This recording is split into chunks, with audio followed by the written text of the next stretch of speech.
ఒక ఏడాదిలోనే హైకోర్టు 6 సార్లు మీ ప్రభుత్వానికి అక్షింతలు వేసింది.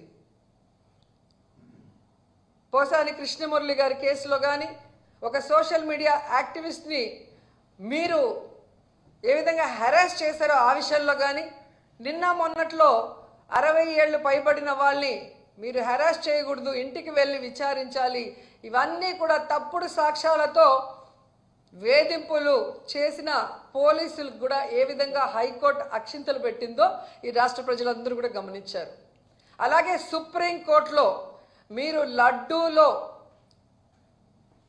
ఏదో కలిసింది అని అబద్ధం చెప్పి మీ రాజకీయ లబ్ధి కోసం కలియుగ దైవం వెంకటేశ్వర స్వామితో చెలగాటమాడినప్పుడు కూడా మీ మీద ఒక సీఎంగా ఉన్నా కూడా మీకు సుప్రీంకోర్టు ఏ విధంగా అక్షింతలు వేసిందో ఒకసారి గుర్తుపెట్టుకోండి. కాబట్టి మీ పైన ఒక వ్యవస్థ ఉంది, మీరు అనుకున్నట్టు చేసేస్తాం, ఏదైనా మేము చేయగలమంటే అది కొన్ని రోజులే.